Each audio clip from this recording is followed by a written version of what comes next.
Get the mic up closer to your mouth. He always says that. Hey, he says a lot of guys like, hey, do me a favor, pull that thing up right to your mouth real quick. Put it about a fist for your face. About a fist for your fucking face. Me, I'll be all up on that motherfucker, bro. I'll make out with that bitch. I do. I'll usually I'm known for like getting up in the middle of the podcast, like of my guests mid sentence and pulling the mic closer to them. Oh hell yeah! What's your podcast, bro? You need that audio. Well, actually, so I didn't even know. So you have a podcast too? Yes, sir. Yeah, tell us about what's up with your pod. When's the last episode you dropped? You good? Last episode I dropped, I think, was with Viral Virginia. I've done some episodes with Biggs, your buddy Jay, who we were just talking about on Sunday. You've got that podcast. So I think Jay was one of my first, or Jay was my second episode. I can't remember. But we did the episode right before we did Vibe Check.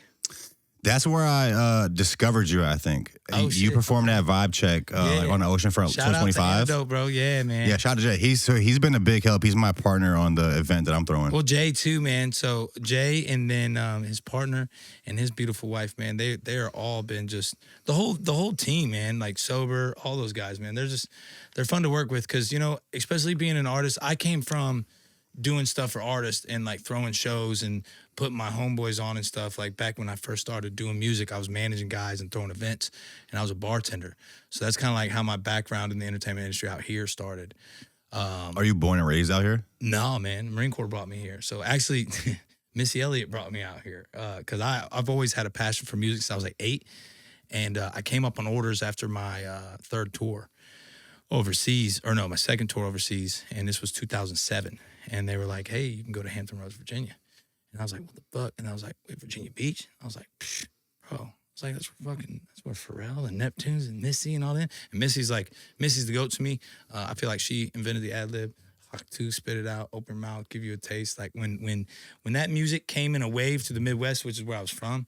I was born in Illinois, but moved all around. But when specifically when the VA wave of music and Outkast, it all came to the Midwest like a wave, dude. It was crazy. I remember that shit. Rugrats, theme track, all that stuff. So that's what ultimately got me out here. The military brought me here, and I started working at a nightclub to get to know people out here. So wait, so you went on 3 tours with the Marines? Yeah. What was that like? So what did you get into the Marines like right following 9/11? Well, yes. So I was in French class in my sophomore year in high school when September 11th happened. And I'll never forget, I was like, shit, I'm going to go to war. Like, it was just a thought I had because I was always going to join the military in my mind because I wanted to get out of the town I was in, and school was not for me. Like, sitting at a box or sitting at a desk and just being told what to do is, I don't mind being told what to do if it's something that I enjoy doing. You know what I'm saying? Like, I can go in the studio and listen to a producer real quick. So 2003. You're in 10th grade. I joined. 2001, 2001, 2002. And then I joined, and I went to 0 hour, and I graduated high school a year early because they said, hey, if you show up at 6:30 or whatever, you can graduate a year early. And I was like, psh, peace. Wait, was 0 hour? PE. I was doing PE at like 6:30 in the morning. It was lit. That's all because they would have like these electives that you could take instead of taking electives during the day, and you just fill up your schedule. And I did that shit because I was like, shit, I'll do 1 more hour for 3 years to save a whole year. So then I joined the Marine Corps. I was 17 when I went to boot camp. I had to, it was actually the first time me and my mom had in my adult life had a conflict because she wouldn't sign the paperwork for me to go. So then I had Tom, who ended up not being my biological father, but we'll get to that. We went to court. I got him to get custody, which hurt my mom's heart, which I just had to go in there and be like, because I was 17. I was like, I'm going to live with this guy. And he's like, I'm signing for him to go to war. And then that kind of blows my mind, too, because how can I be signed off to go to war, but I can't drink? Or I can't, at 18, you can buy cigarettes. It was so crazy in my head that they were sending me off to go train at 17. I could go be a war fighter, but I couldn't smoke cigarettes and I couldn't drink beer. And that was always kind of crazy to me. But yeah, if that answers your question. So 9/11 happens when you're in 10th grade. And you just automatically knew you're going to war.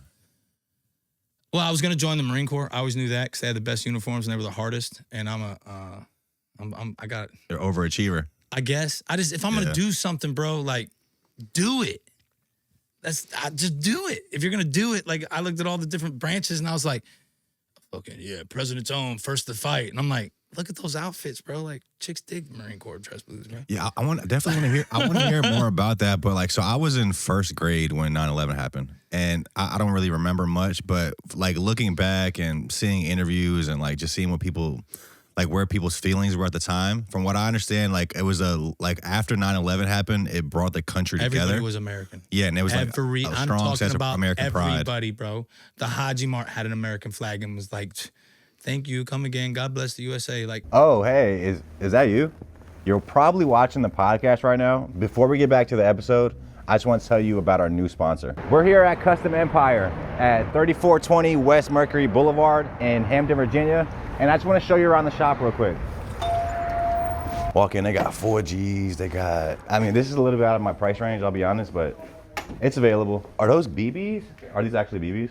Custom Empire is a locally owned and operated business here in Hampton. If you guys didn't know, our co-producer for the show, Kieran, actually works here as well. What up, Kieran? Custom Empire also offers financing. Only $50 down. No credit needed. You jack real good, bro. You're really good at jacking, man. Wheels, tires, lifts, lowering. Stop by Custom Empire, they'll get you right. Tell them Off-World sent you. for real, everybody was. It did bring everybody together. I also think that was kind of like a great reset, but I won't go too far on that. You can go to Joe Rogan's podcast and watch that kind of stuff. And actually, a lot of stuff is happening now that people are going to get to see what really occurred there. I can just say, when there's an audit and that office is specifically destroyed. Oh, the Pentagon? Like $4 trillion. Yeah, well, the Pentagon and the trade centers, bro. Okay, What's funny is, bro, when the World Trade Centers, bro, even though I was a sophomore in high school, I didn't know what the fuck a World Trade Center was, bro. We didn't have smartphones. You know what I'm saying? We barely had the Snake Nokia phones, bro. Like Blackberries were like the shit. All right? There wasn't none of this. I didn't even know what the fuck a World Trade Center was, bro. I'm in Springfield, Illinois. You know what I'm saying? So I was like, World Trade Center, like, what are they? Oh, they trade stocks there. Cool. No, dude, they had insurance companies there, medical companies. Like, there was so much at the World Trade Center. They had all the different departments where they're like the CIA, correct, the FBI, dude, the correct. NSA. All of the different phone companies, all these places where there would be some records. And you got to remember, this is before we're getting a little off the tangent, but this is before they digitized everything. Yeah. So hard copies is all you have. So if you get rid and of a lot those, of these other stories, come on, bro. It never happened, which should make you think like how they erase history, bro. They've whitewashed or blackwashed or Asian washed or fucking whoever is in charge right now. It's European washing. Like history can be washed away, bro. Especially when you don't like now. Maybe not, but dude, if there was an EMP and we get rid of all digital records, what do we have? Nothing. Well, we're going back to the caveman days. Well, you can. It's really easy to see how they change history over time because they're doing it in real time in front of us. Facts. Like, a current event will happen, bro, that's and the different, Mandela effect. You know what I mean? Well, no, I'm saying like a current event will happen. And it'll be like different sides to the story, different narratives. Right. Like, whether you're on one channel or the other. Yeah, so like you can fast forward 200 years, which narrative is prevailing? Dude, whoever has the most money. We don't obviously have to get into all the fucking nowadays it seems like whoever touches the most children are fucking perverts, man. Who knows? It's crazy, bro. Allegedly. We don't have to obviously get into all the 9/11 conspiracies, but hey, the craziest podcast now. One of the craziest things to me about it is it was some guy that owned, I think, one of the World Trade Centers or both of them. And the insurance policy 4 fucking months before. Oh, you don't say follow the money. He got the terrorist insurance on his building. Yeah, like 4 months, bro. Come on. Right? No. And here's what's worse. The 4 months doesn't bother me. But let's say I have a $50,000 necklace and I pull an insurance policy and in 4 months that necklace gets stolen. Do you know they're going to investigate me? The FBI. You know they're going to do, no, not the FBI, the insurance company, which is worse than the fucking FBI because they don't have to follow law. They hire private investigators, all this shit. They can violate your rights, right? But they're going to investigate me and try not to pay out that insurance claim. How the hell did he get 4 months prior, $9 billion insurance, and they paid it out? No investigation. None. Why? Too much chaos. Well, how dare you investigate a terrorist attack? No. So you went on these 3 tours. Where did you go? What? Just we don't. I went on more than 3 tours. There were just 3 combat tours. So we went to. I was over in Kuwait. I was in Iraq and I was in Afghanistan in the Kandahar province. But in Afghanistan, I was more in and out. I was not there kicking doors, going city to city. I was more in Iraq. I was all over with the Cwbys and the combat engineers, just doing logistics, building shit, getting into shit, doing shit that was not my job. And you know, that's the Marine Corps is what, man, that's my daddy, man. That shit taught me how to adapt, overcome. If I have this phone, I could turn that phone into a fucking gun. It's just a matter of how I do it and how much fun it is. Like that stuff, man, there's never not a way. And I think sometimes that's made me a little bit too aggressive in life and with people. Sometimes I've rubbed some people the wrong way, and I really don't care, but I don't mean it. You know what I'm saying? So, but it's just, once you're a Marine, you're always a Marine. And there's a certain level of tenacity that I like to get after shit with. And when I see somebody who has something cool, like I want to get behind that with the same kind of like vigor. You know what I'm saying? Like if I like your podcast, I'm like, my boy's doing a podcast. I'm going to shout it off the world. You know what I'm saying? Like off the rooftops, just tell everybody. And sometimes that'll intimidate people, man. Like, and make it to where it almost seems like you can almost ruin a relationship getting too excited for somebody else, if that makes sense. I get what you mean. But that's just the intensity, bro. Like it's you are a pretty intense guy. Well, I don't know how to not be. No, I'm not. Yeah, that's great. That's who you are. You know what I'm saying? Because it's like I deal with construction. I deal with problems all day, and if I don't, people look at me for certainty. So when people hire me, they're looking at me to tell them what needs to be done and to deliver a headache gone. Nobody likes construction, but you know it.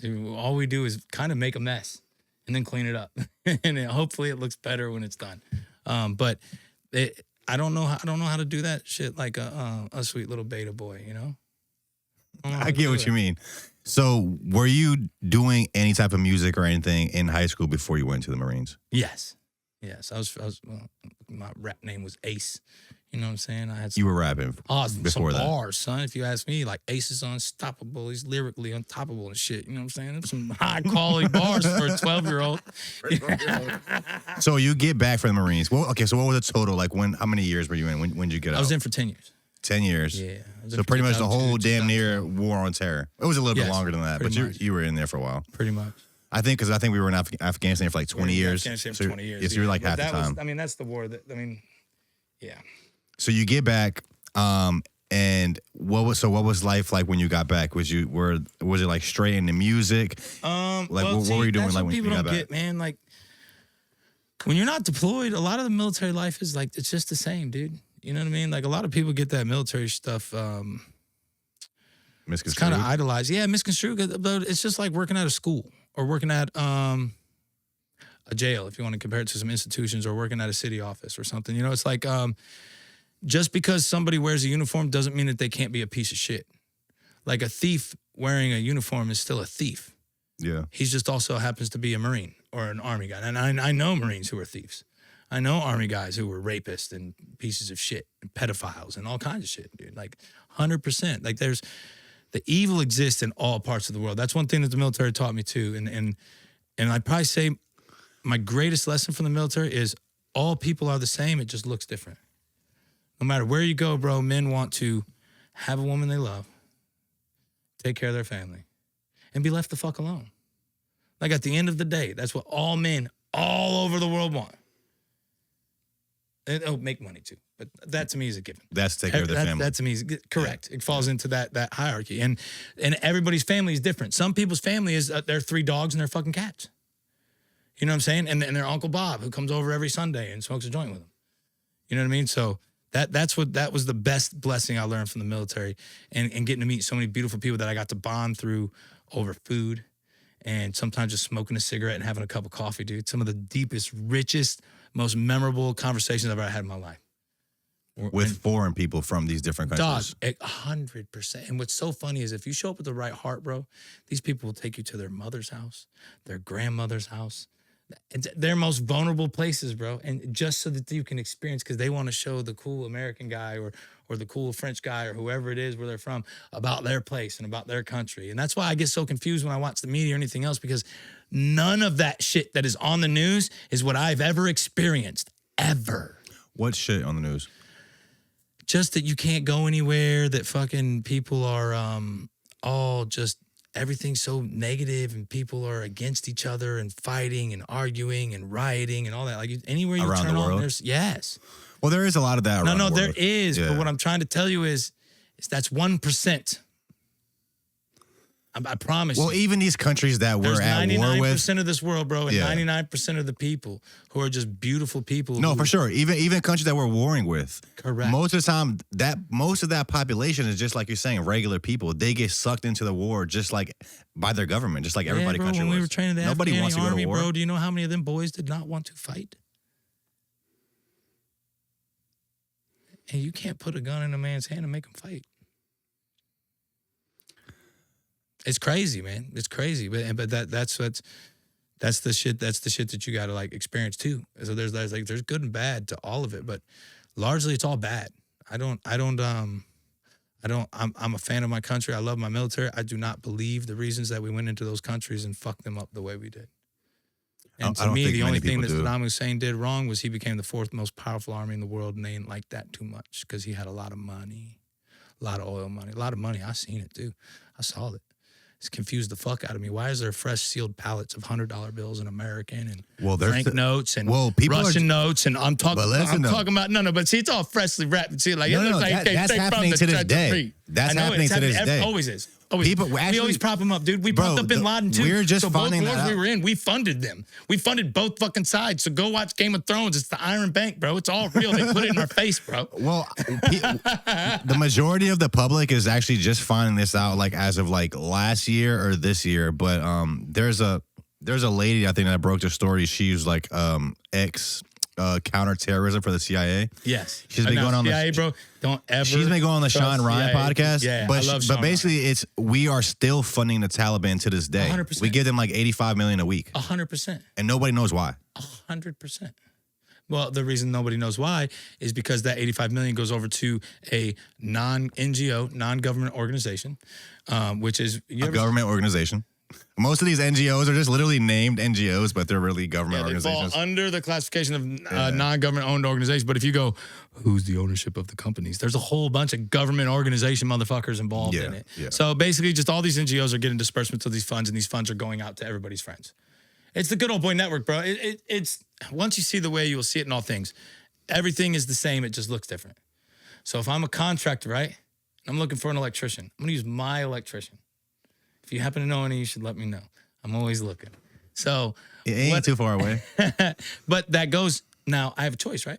I can spend with electricians I know, or I can go find new guys, or I can spend with a union or whatever little corporate electricians may be. That's the way, that's what politics are. So motherfucking George gets elected. All George's friends who have government contracting companies are going to get government fucking contracts. It's just the game. It's the game we play. And we all can make money, make noise, but no one's going to do anything about it because most of us are not powerful enough unless we all bond together and just say enough is enough. But how do you do that? You don't do it by rioting and looting and giving them something to respond to. See, we, the people, hold them accountable. When you do low-level shit, you give them the opportunity to respond with all the shit that they have to defend our country. But if people would just take care of their villages and take care of their neighborhoods and need less government Intervention. I was going to say interdiction. That's not the right word. But if we needed less government intervention because we were all taking care of one another, there would be less problems. I don't know what that would look like. I'm not a fucking social scientist, but like I just know that to be true because it's kind of like the same thing. When I was in the Marine Corps, I would come into a unit. I would do less things so that more could get done. Because the more meetings you have about meetings, you're not getting anything accomplished. You know what I'm saying? So that's kind of, that's what I think. I think that the fact that our police officers are handling fucking domestic calls is crazy. It's crazy. We should be sending somebody from the church. The church is set up to handle interpersonal human relationships. A cop is meant to serve the community and protect them from threats. Domestic violence needs to be within the church and within the home. Now, whatever church looks like, bro, I've practiced Ramadan. I've read the Quran. I've read the Bible. I believe in religion because I believe in faith. All of those books to me say a lot of similar things. Yeah. A lot of similar parables, a lot of similar acknowledgement of people, but only when it's convenient, and then not when it's not convenient because it might contradict a belief. That's. I always tell people, you just believe in one more God than I do. But I believe there's a creator. I just don't believe that they have any name, race, creed, color, or religion. Because why would there be so many? If she's who I believe, because I came out of a vagina. I don't know about you, but I believe God is a feminine energy. I don't think it's a female like we think of a female, because we make this sound that makes women and men have an identity immediately, unless you're a Zerzy Zim thing, and I respect that too. Just don't try to Zim-Z her meat, you know what I'm saying? Go get zimmed up. Okay, so we're kind of going all over the place. So but we're still kind of this fire right there. You do 10 years in the Marines. Yes. You get out. You move to Virginia Beach. No, so I was here in the Marine Corps. So I was at Marine Corps Security Force Regiment, right there at NSA at Norfolk, working out of the NATO building. It's cool as shit, bro. We have a lot of high-ranking officers from other countries right here. I didn't know we had a NATO building. Oh yeah, NSA Norfolk, bro. Like that's all they are, is like Joint Forces Command, like center, where all the I'm talking about. Boy, oh boy, it's just going to those meetings is funny. Can we pull that building up, Karen? Where's this building look like? Hold on, bro. Hey, look, I trust my government. Building, right? I like my government. Hell no, it's on a military base. It's you probably can't Joint Forces Command. They don't want you to know shit. They got the Dutch in there. They got the Spaniards. All of them. Joint Force Command Norfolk. Okay. Yeah, man. I mean, I know that this area is, I think, one of, if not the biggest. I'm talking about, it's the largest. We have the large naval base, largest, and we have the largest naval installation, and one of two that do nuclear submarines. Yes, only one. I think there's two. Yeah. You're right. Coronado Bay is the other one. So you get back, or you're in Virginia Beach and post Marines. Yeah. So I was in the Marine Corps for 4 years out here too. So after my tours and stuff, that's when I was supposed to go do drill instructor duty. But my monitor, which is what they call like the people who monitor, like they decide where you go. Once you do more than 4 years, you get somebody called a monitor, which they monitor your career and where you're going, because every 3 to 4 years you have to change duty stations. So why is that? Why do people always have to move when they're in the military? Because most people suck and they want the best people to go fix shit. And then once they find out that you're really good in something, you start going all over the place and fixing all the shit. Okay. If that makes sense. Okay. But it's just rotation, man. You don't want the same people in there. You would complacency. That's why. Complacency kills. If you had the same people somewhere for 10 years, it would go to shit. Like every 3 years you get new leadership, you get new ways of doing procedures, because the SOP is the SOP. What's SOP? Standard operating procedures. So like how I fucking take apart a helicopter. And there's ways to do it. Now, how I keep my toolbox compared to how they tell me to keep my toolbox, two different things. As long as I follow in with that and I can do a better way, I can do a better way. As long as it still falls within the SOP. So that's kind of why they do it. And then if you do it a better way, it becomes the SOP. So that's what's cool about the military. And the military also, like, keep it simple, stupid. That's SOP shit. Simplest you can keep something the best. So after 4 years, you have a monitor. Yep. They slotted me for drill instructor duty, coming back off of my first Iraq tour. But then when I got here, they were being funny with the orders, because they didn't want anybody there. They wanted war fighters, because we were pumping, dude. We were doing 7, 9, 12, and 14-month tours. And so they weren't wanting anybody to get locked into a billet. So being a drill instructor is a billet, so is like recruiting. Those are billets that you get locked into. You're non-deployable, which means you stay in the United States until you're done with that billet. Billets are usually 3 years, the same as a tour. So I went to go execute my orders for that, and they're like, no, you don't have any. We're slotting you for whatever duty station you want. And that's when this one came up on the list, and I wanted to get by the beach, but I didn't want to do West Coast, because I think West Coast is beautiful, but the pace of the people there doesn't vibe with me. I'm definitely an East Coast boy. So I selected out here because this is where, Timbaland had his studio. And Missy and I ended up working in Thomas Crown's studio, man, come 2012. So in those early days, you're throwing events for your friends, managing artists, so you're not actually making your own music at that time? I was contributing. I would say more like executive producing, funding, setting up, buying the computer. I had a content house before anybody had a content house out here. So this is me see, kind of 2012. That's when I definitely went all the way in with music. I was already doing music and stuff because of the bars. So I was a partner at Retro down at the oceanfront, and we would bring in like Crooked Eye, and we did a bunch of B-level artists that you can afford to bring into a place with a capacity of 200. And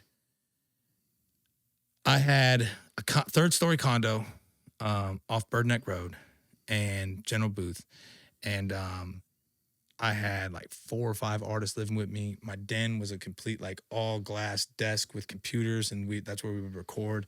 And this is before the internet of today, but the internet still exists and YouTube still exists, and there were still YouTube videos out there teaching people how to use Pro Tools and engineer. So I was like, fuck it. I went and bought a copy of Pro Tools, bought a MacBook, or bought a iMac, set everything up, and then didn't know what the fuck to do. So I was like, hey, you do music? Come play with it. And then they started engineering. And I'd say 2009 is when I first started working with Biggs. Me and Biggs have been working together forever, done a bunch of records. Dang, so you know Biggs since 2009? Bro, I put Biggs on the Norva stage. I booked the Norva and put Biggs on his first Norva show ever. What else was happening that night at the Norva? Fasico show, man. It was Fasico? Yeah. Pull that up. Who's that? So my boy Goldie, he came up with the whole Fasico thing, but that was like our crew. Okay. Fasico is like a lifestyle. It's like everything elegant. FACIQO. It's fun to say. Yeah, so a couple of these people that you've been connected with, like Jay, Biggs, they're both a part of Off-Road Sessions. Hell yeah. Biggs is a cool guy. Biggs has like a childlike energy to me, and I love it. He is. He's like full of wonder. He's the biggest little brother ever, bro. He's a cool guy. Yeah, he's awesome, bro. He's very much a contributor, bro. He gives back to everybody. He's always there to teach. He's always there to be a friend, and he's just overall a good man, good father, good husband. I love that dude for sure. So you're figuring out all the equipment in that time. I know what you mean. Like 2012, yeah, the internet existed, but it wasn't. But it wasn't like it is. What's crazy about the internet is like in those days. Social media's only 3 years old. Nah, it's older than that. No, 2008, bro. What are you talking about? 2008 was the first iPhone. In 2012. At that time. I'm trying to tell you, bro. Instagram just came out. Instagram just came out in 2012, bro. Yeah, Instagram. I'm telling you, that's why I got my Instagram account. The reason my Instagram account is the way it is because I've had it since 2012. Before that, you had Facebook, you had MySpace. Correct. The thing is that's weird about MySpace, dude. MySpace was the shit. It was. The thing that's different MySpace that people don't understand about social media. YouTube, all that. The thing people don't understand about social media is it was super popular with kids before. Like, we all loved it in those times, but like businesses and politicians and like governments, they didn't see the power of it. No, not only did they see the sun, they thought it was fucking stupid. Yeah. They thought it was stupid. They would laugh at us for telling, oh, what'd you do on Twitter? Tell them that you're going to the movies? Yeah, bitch. And now 4 of my friends just pulled up on me at the movies, and I didn't have to call them all. They just checked my Twitter. You're fucking wrong, old man. And were they ever? Were they fucking ever, bro? Yeah. What are you going to do? Yeah. Tweet at me? Yeah, bitch. And now they just see it as... You got a lighter, Bubba? You got a lighter? I'm glad you got Plan B. That's a weed brand. You got that lighter? Oh, it's right here. It's right here. Can I smoke in here? Yeah, for sure. Must be off the world or something. And now they just see its power to influence people, and influence society and what culture. What I was going to say too is, bro, people forget. Do you remember the first social media?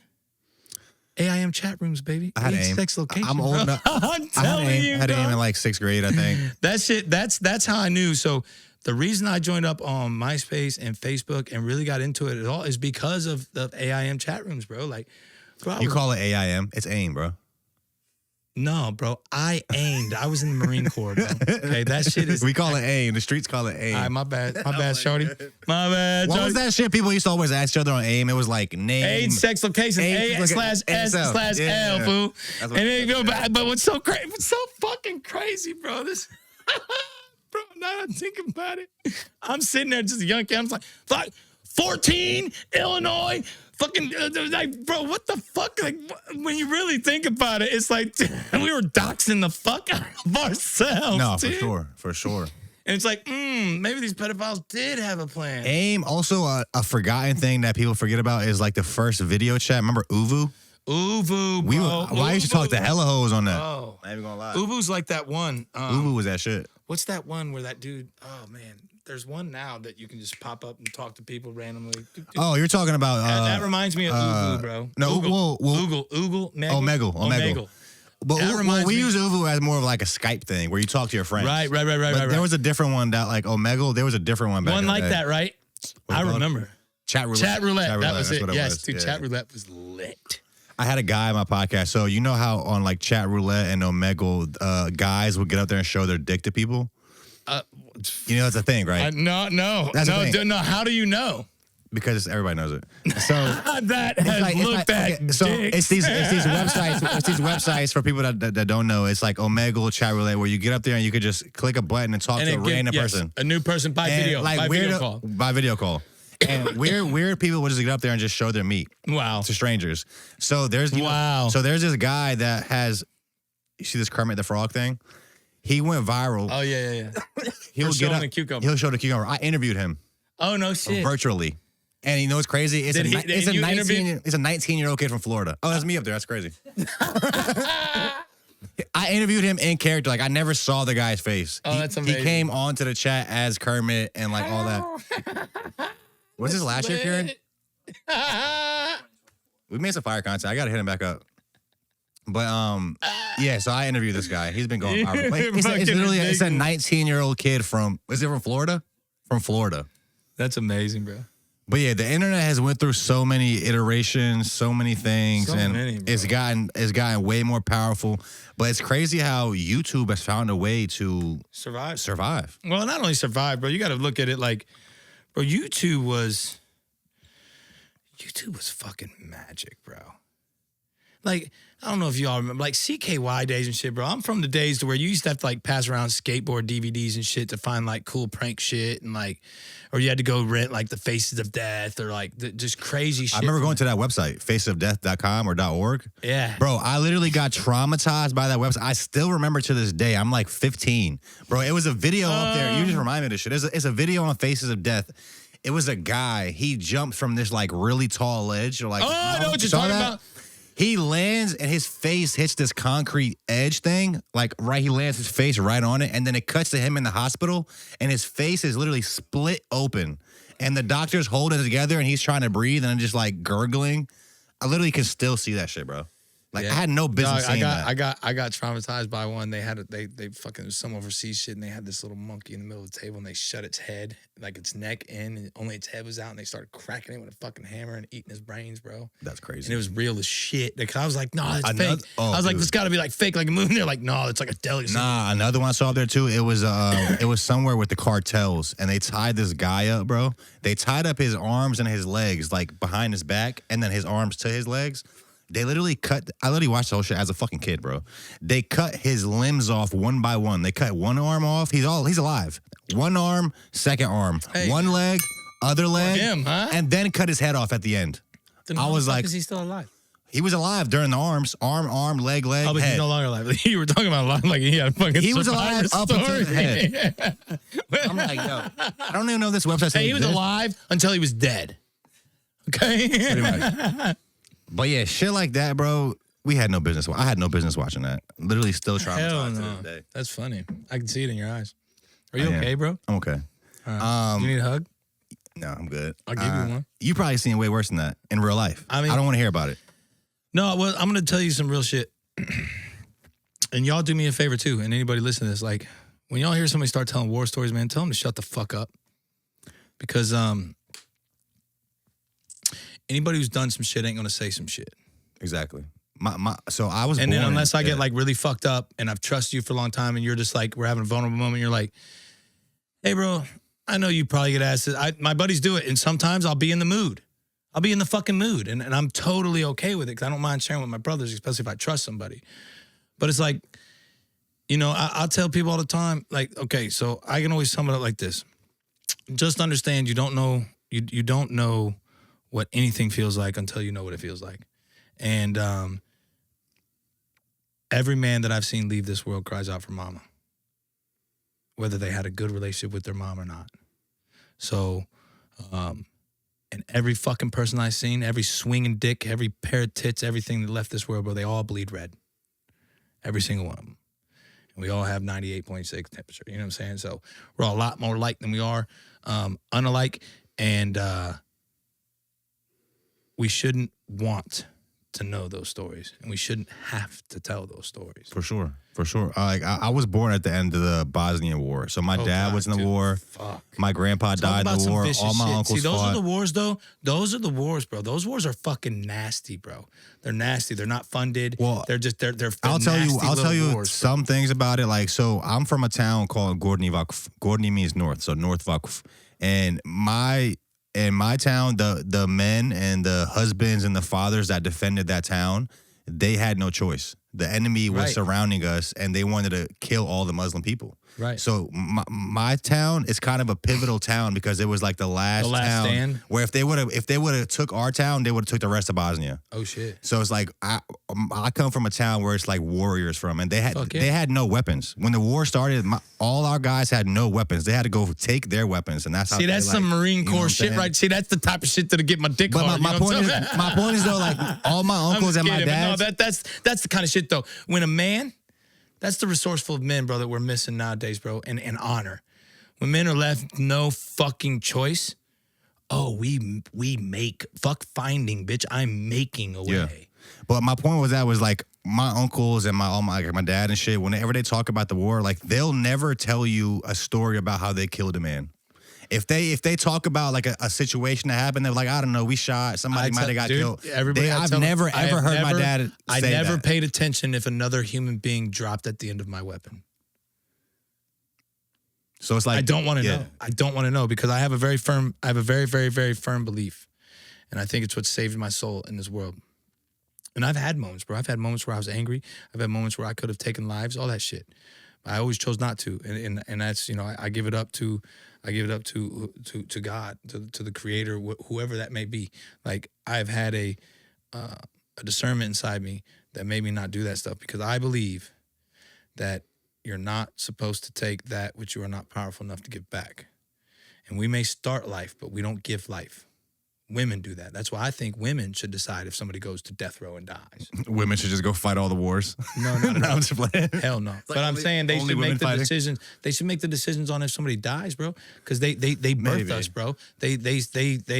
We suckle from their tits. You know what I'm saying? Like they are more bonded with humans than we are, whether you like it or not. That's a fact, bro. I've seen it. I have kids. I have daughters.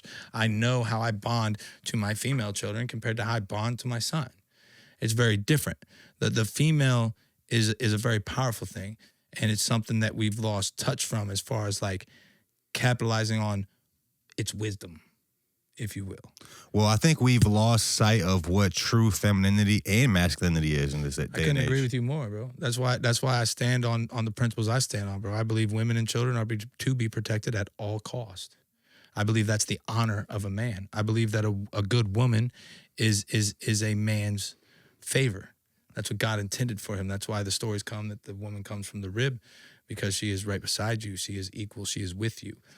Women can do shit we cannot. They can observe things that we cannot. I want my woman in the room observing other people interact with me because she's going to catch the snakes. It's crazy because my girl literally has caught shit that I didn't, and like until I didn't realize till later, and I'm like, yo, you were right about that, babe. Yo, my girl does it, dude.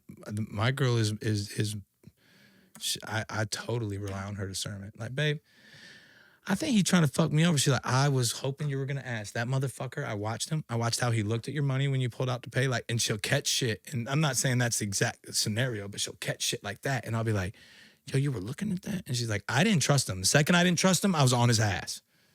And I'm just like, fuck yeah. Because, I get caught up in just the character or whatever I'm doing.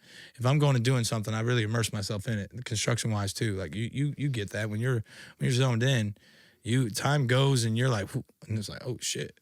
It's been 2 hours.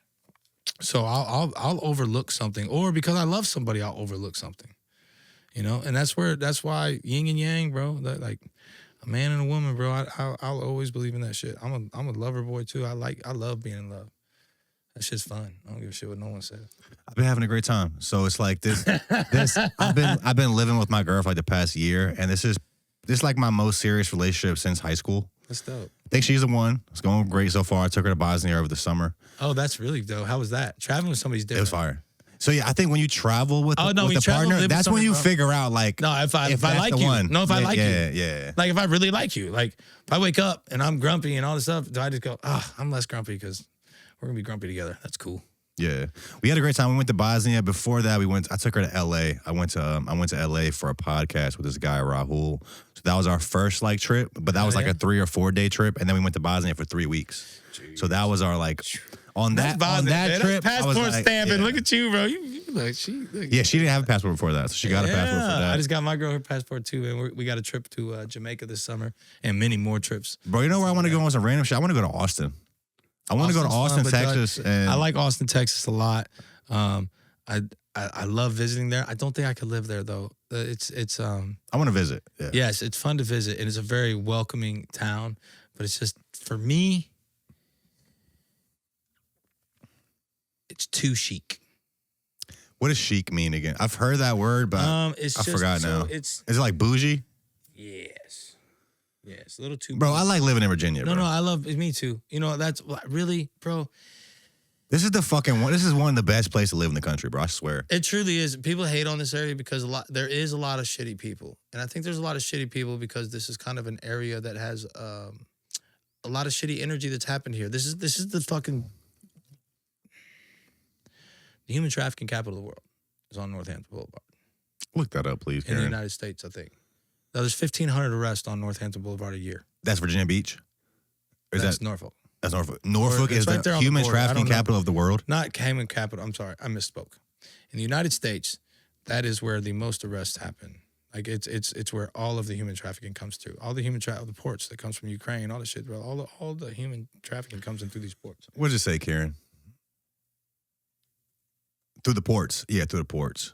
No, it's right on Northampton Boulevard, bro. I'm trying to tell you. Magnuson Hotel, all that. I'm trying to tell you, bro. 3 teens rescued. Why say pimps? 12 pimps arrested on Hampton Roads.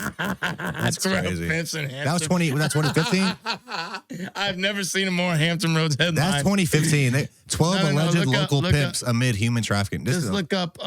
No, there was just a human trafficking ring that got shut down like last week. Yeah, I don't think it was out here, bro. It's just look up how many yearly human trafficking arrests are in Hampton Roads, Virginia. Bro, you see all I'm saying is when you see the number, you go, how the fuck have I never heard of this? Yeah. But you'll hear about a major accident. Or, the fucking I-664 is backed up 17 miles. And meanwhile, fucking 37 little girls were found in a fucking, like, what? Let me read some of this. Oh, make that bigger, Karen. As of early 2026, human trafficking enforcement in Hampton Roads remains active, with recent operations resulting in multiple arrests. A 2-day operation in late January by Virginia police. Where's how many? Since its inception, the Hampton Roads Human Trafficking Task Force has conducted over 300 investigations, identified more than 300 victims, and arrested over 150 subjects. That's just this task force. That's in a year. How many shit is caught at the port? A lot of this shit don't get reported, bro. You got to realize that the people who are involved in human trafficking. Okay, I want you to understand something, and just let's play a game. I'm gonna ask you some questions. Okay, if people are being trafficked and they are coming in containers and airplanes and all that stuff, is it likely that there are people who work in the institutions that receive these things that are turning a blind eye? Yes, inside people. So, and when moving all of these things, do you think that it's likely or unlikely that the military or the government is involved in clearing these containers at some point as they go and come into every port of all countries? Clearing them as in helping the traffickers? One way, no. Just do they have to be touched by either the military or the government? I would say, yeah. Every fucking shipment has to be inspected. Correct. So then, why is there human trafficking? So there's inside people in the government and the military. I'm saying, why is there human trafficking? If there's a lot what of money I just said is true, like everything else. Why does it occur? Well, because exactly that. Because it's a business. Because for some reason there's a disgusting, sick desire for it. And I say it, bro. I have a lot of female friends, and most of them have been violated sexually in some way, shape, form, or fashion. Some a lot more grotesque than others. Some have just been groped on. But I have 4 daughters, bro. So I think about that shit a lot because what's the likelihood that somebody is going to take advantage of one of my little girls? If most of my friends have had somebody take advantage of them in their life. You know what I mean? Having kids probably really makes you think about the world so much more seriously and the future and like the impact of like policies and fucking. You give a fuck. You know what I'm saying? Like laws and shit. When you don't have kids, you don't really care. I did not care about the world for real, not the way that I do. Even as a Marine, everything else. Once I had a child. It's like the future matters now. Like what is it always mattered, but I can always take care of myself. No, I can always take care of myself. Yeah. Like no matter what. I don't got to worry about if I got a savings account. I will always be able to wake up and do some shit that's going to put me in a better fucking position than I was yesterday and most likely better for the next day too. Just me. Now, but when I got to compound that for me and my children and then making sure that I'm trying to leave them some sort of legacy or something to stand on, which hopefully I'm just walking a good life and they'll have a good example to follow because I don't want to give my kids money. I'm going to spend my money. And if I do give my kids money, bro, I'm going to give it to them while I'm alive and watch them spend that shit. Because I don't understand why they're like, I don't want my kids to want to race to put me in the dirt because they want like 30 fucking grand. It's like, here, have 30 grand. Let me see what you're going to spend it on, you stupid shit. Yeah, I mean, I say that in jest too. I love my kids more than anything. I say stupid shit because I was a stupid shit little kid. And the first thing that I thought about when I had a kid, bro, I called my mom, dude. And I got a very bad, contentious relationship with my mom. But I was like, yo, I'm sorry. And thanks for letting me live, bro. Because, like, I just thought about all my karma, all the asshole moments that I had as a kid. I was like, fuck, this little thing is coming for me. He's my karma or she's my karma. You don't really think about that shit. Like, having kids made me a better son. For sure. Yeah, you start to realize your parents are just people. When you're a kid, you don't think about that. Or you think they're fucking perfect, so you judge them so harshly. Yeah. And that's why you get resentful by the time you're like a teenager. It's like, yeah, you're just a fucking liar. You've lied about something. You didn't take me to Disney World the 19 times. You only took me 7. You fucking told me 19 times that I was going to go. Like, you literally keep scoring against your parents. And then when you're like 25, 26, you're like, fuck, dude, I just watched my parents grow up. For sure. My mom was 20 when she had me. Bro, my mom so thinking back, it's like I'm 30 now. And my mom like, was 17, bro. And my mom went to a Catholic high school in the 80s, bro. So, like... super strict. Dude, they told her to kill me. They told her to get a fucking abortion and that she couldn't walk in graduation and she couldn't go to her prom if she had me. That's so illegal, though, now. If they told a person that. Yeah, I know, right? But, dude, back then... They're getting sued so hard. And, dude, you got to think about it. That was not that long ago. So... That's why the internet. That's also beautiful. another thing. When I turned 30 and I really realized, I was like, yo, my mom's only 20 years older than me. Like 20 years is not a long time. No. Like I graduated high school in 2013, so now it's been 13 years. Time though. See, one thing kids do, kids fuck you up because when I saw my kid go from 0 to 1, I was like, fuck, that's what a year looks like and feels like. That's weird. Oh, you're 5 years old. Fuck, I remember when you were this big. That doesn't feel like 5 years. What did I accomplish? Then you start looking at your life and being like, compared to my kid, not your kids are your greatest accomplishments, you know? But at least I feel that way. Unless they're assholes, and then I want to talk to their parents because I've never been an asshole kid. They just got asshole parents. I don't have kids yet. I want them. You'll be a good dad. My boy Kieran had a kid. He's 1 or 2 now. Turning 2 next month, so he's a new father. He's been figuring all that out. Boy? Yeah, he's about to become a little asshole, just so you know. No, I'm talking about fucking dickhead, bro. Little dickhead, little fits, bro. And here's the thing, bro, little girls are the best. They're so easy. They don't break shit for 7 years, 8 years. I mean, they got their own little headaches that are coming. But, dude, boys are fucking terrorists. They look at shit and go, how can I break it? I swear that's how they think about it. They want to they don't think, oh, I shouldn't. They're like, I'm still alive. Like, what the hell? How many pieces can this break into? That's what I was a really bad kid. Like when I was like a little kid, I was known for always beating up my cousins and like little fucking terrorists, bro. Boys are terrorists. Whoever house my parents take me to, I'm breaking shit. Dude, I hope that's saved. When the phone dies, when it's recording, does it save? I think so. I think it does. And like you got some apple juice? I would throw shit into the fucking stove and shit and burn it. I don't have apple juice. What do you need that for? No. Oh, for that?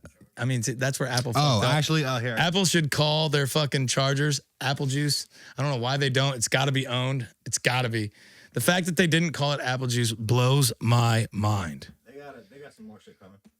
Yeah, but shouldn't their chargers be called Apple Juice?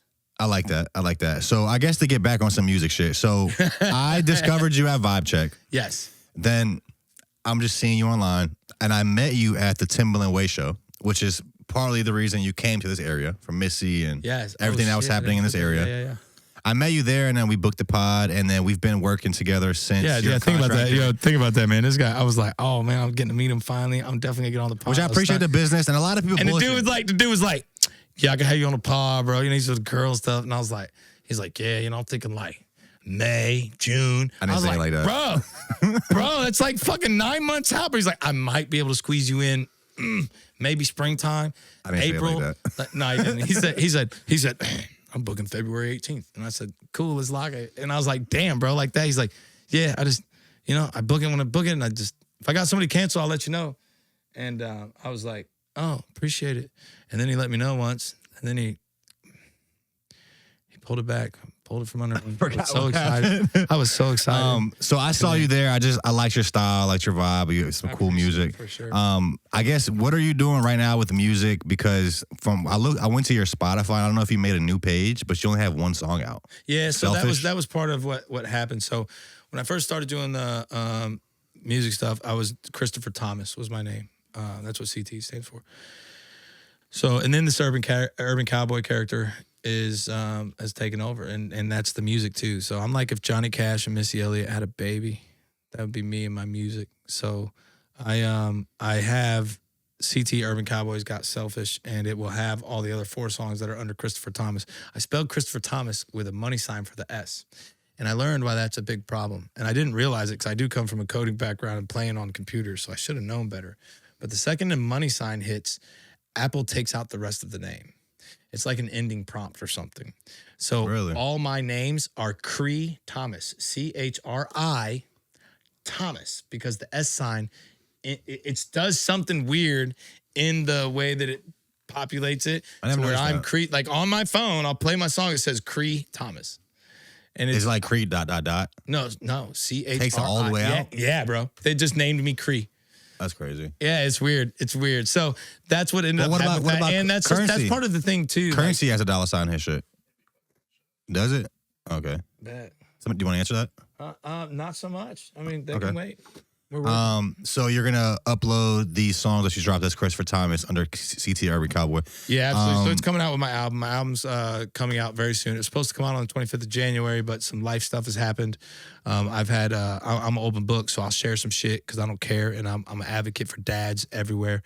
I've been going through a lot with the human services system and court system because unfortunately, one of my children's mother and I. Have to be told by a guy in a fucking black robe what is in the best interest of our children. And I've also had a lot, like 19 false CPS allegations called against me over the last 14 months. So I've had some things that has hindered me financially from being able to invest in the music the way I wanted to. So that's the only reason for the pushback is I had to pay lawyers to get to see my kids. And hey, women, don't do that, please. It's way easier for me to spend my money on my kids than on lawyers. But, you know, be good for the family and for the kids. And that's kind of what is going on with the music. And I've got, I think it's 11 records on that. So, and it's all 5 from what's already out there. Just kind of like compiling everything so everybody can get a full experience. It does tell my story. My story is in my music. Because under Cree Thomas, I've got a song called Haley, which is the first song I ever wrote. And if you look on my Instagram, there's a couple promotional videos with it on there. But she was my daughter that I found out about after my dad. I found out that Tom wasn't my dad when I was 30 or 33. And then I found out who my biological father was through Ancestry.com, believe it or not. And he was actually a Pentecostal preacher. Your biological father? Yeah, who sings, plays. Like nobody, when I was growing up, nobody was musically inclined at all. Like nobody played a fucking harmonica. And I just have had music in me. I didn't know where it came from. It was always confusing. And then when I'm in my 30s, I meet my biological dad, and he sings and plays the guitar and taps on the drums and acts like he knows what he's doing. Damn, so Ancestry.com will actually find specific people for you? Dude, yeah, because I went in there and did my genealogy, and it found an aunt, which means that's my dad's sister. So that's a hell of a find. But then it got all complicated because my aunt was looking for her long-lost brother who was adopted from the family because he was a product of a love child because everybody was fucking in the 60s. Was he in Illinois? Yeah. Or Illinois? Yeah. He's from Decatur. Now he lives in Alabama. That close to where you grew up? Me and my dad did a podcast. Oh, I saw that on your yeah, and those are all my brothers and sisters. You know what I'm saying? So you went to Illinois really and did Cowboy. 3 of them are. You went to Illinois and got your dad on your podcast? No, Alabama. Hell yeah, I interviewed him. How was that, talking to your dad? Was that your first conversation with him, or you met him before that? And No, we met him before. He didn't know about me, and I didn't know about him. So and I'm a dad already, right? So when I met this dude, first off, I knew he was my dad. I looked him in the eyes. I was like, damn. And I hugged him. I was like, damn. I know this is my dad. It was the weirdest feeling ever. Because I'm like, I just met you, motherfucker, but I love you. You know what I'm saying? I could just feel. And he was just like, dude, sorry that I didn't know. And fucking. So he didn't even know you existed? Nah, bro. And I'm his only biological kid, which is crazy. Well, was he close by in Illinois to where you grew up? Yeah. Like in the same town? Yeah, I mean, relatively close. So he was you just grew up close by to him, but y'all didn't even know about each other. Super close, bro. That's wild, bro. And I have mannerisms, bro. Like him? Eerie, bro. Eerie. Yeah. And I go, what? How? That's the shit that makes me just believe in all this woo-woo shit. It's like I look at that example and I'm like, what? Yeah. I've never met him, and we do the same hand mannerisms, speech patterns, the music, insane. And some of the shit that's happened to me, overseas, bro, I got a horseshoe of God up my ass. And my dad's a Pentecostal preacher. And Pentecostal, people don't know, that's the ones that motherfuckers speak in tongues, they get up and fucking scream and shout, if they're the Baptist of the white Christian world. So, new album on the way. Do you know the title for it? Yeah, it's Can't Lose. Can't Lose. Yeah, because as long as I rely on these hands, I can't lose. Do you have any idea when it's gonna come out? Very, very soon. All of the music is done. I've just got a couple more records to mix. So to answer your question, and me and my girl are gonna drop Bedroom Rodeo first, and then I'm gonna drop the album. Fuck it, April 1st. Oh, so your girl makes music too? Is that the girl I met that one day when we were in your shop back there? Oh shit! Let me not fuck shit up.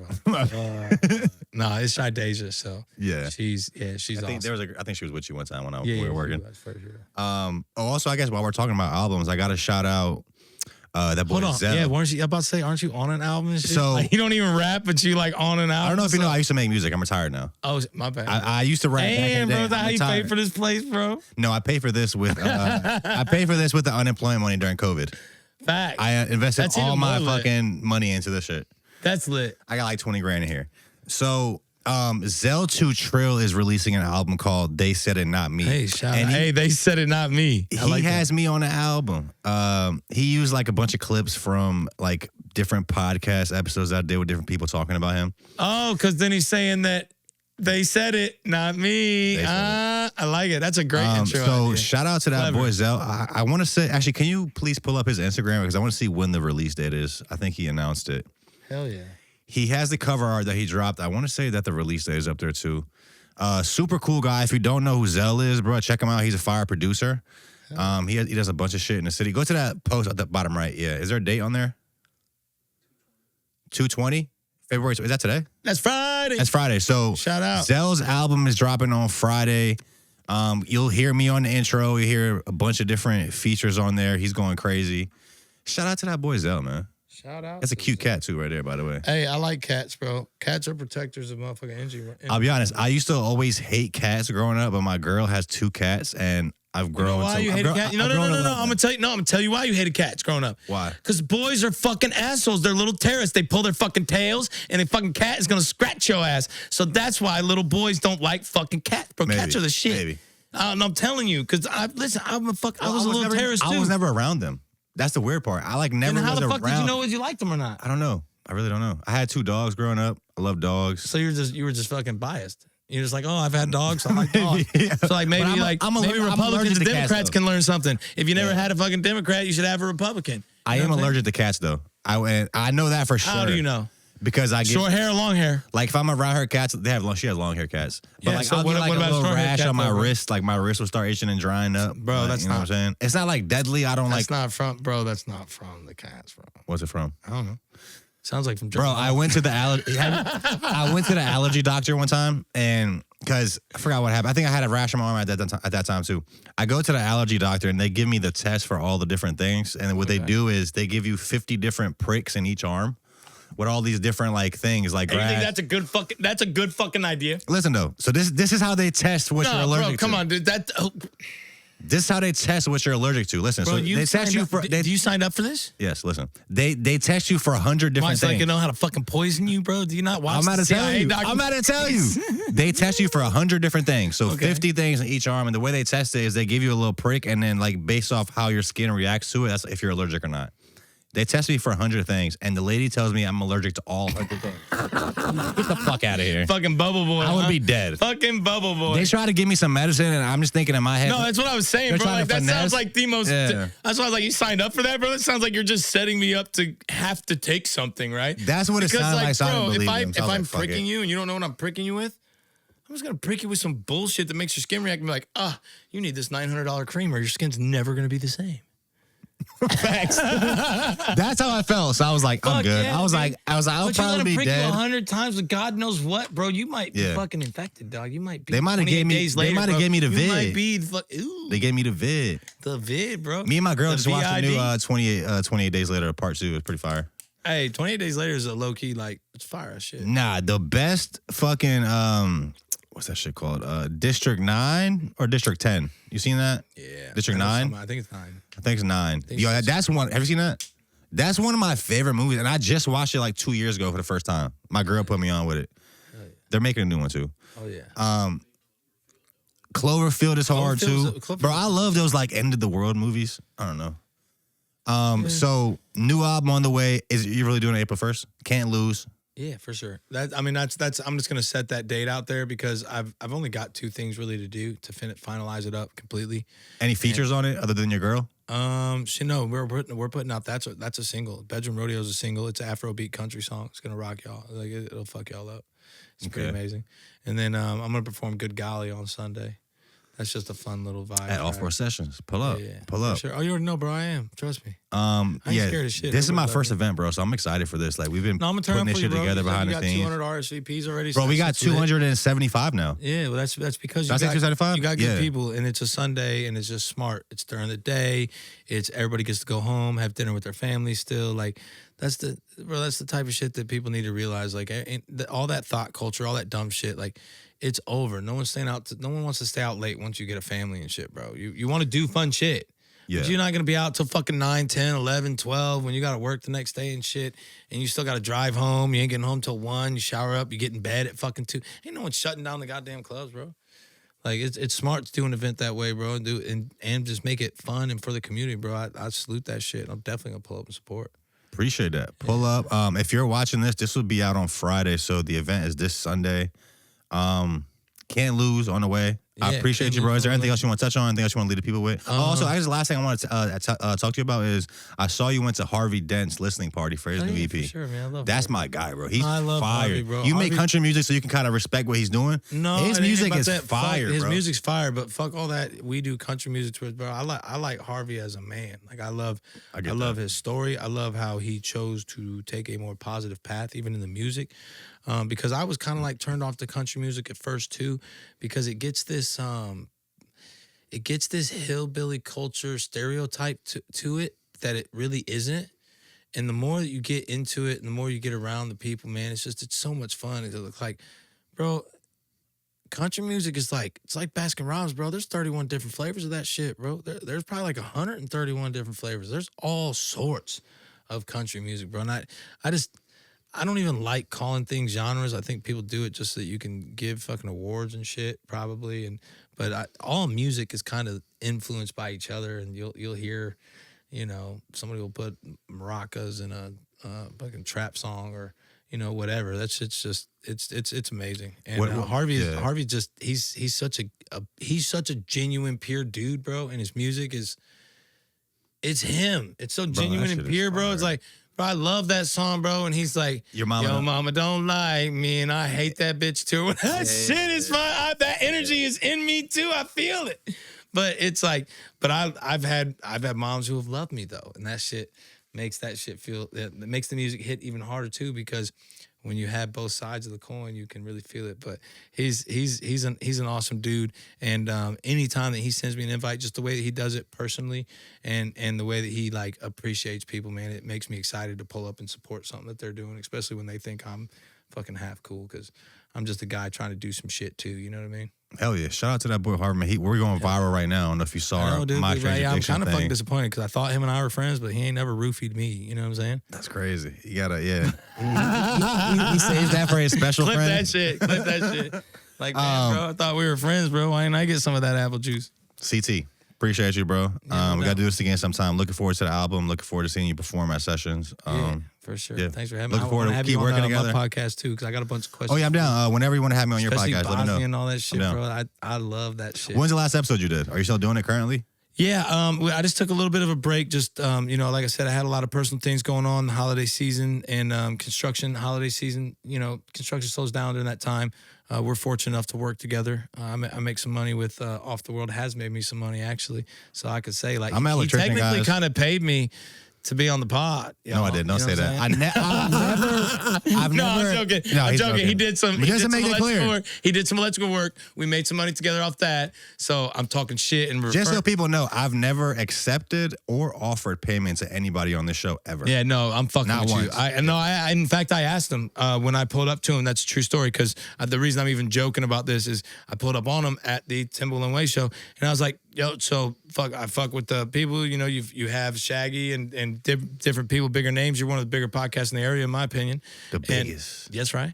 And better say that shit, motherfucker. We kind of are, though. I'm not going to lie. No, I mean, you guys definitely got the most motion. You got the most motion. Yeah. And you also have all of the local people. So when you have the local artists and you have the fucking local, the local people who are doing all the fucking shows, bro, you outside of even that and the motion and shit, I think we have very substantive conversations up here. Facts. I think it's a great And well, you wouldn't let me fucking talk until we got the microphone on. So that's how we do it. That's a fucking difficult task. Motherfucker muzzled me and shit. Was like, roll your joint and shut up, bitch, until I turn on the mics. I ain't say that. Save it for the pod. Thank you, bro. Appreciate it. Nah, thank you, man. Hey, man, Off the World.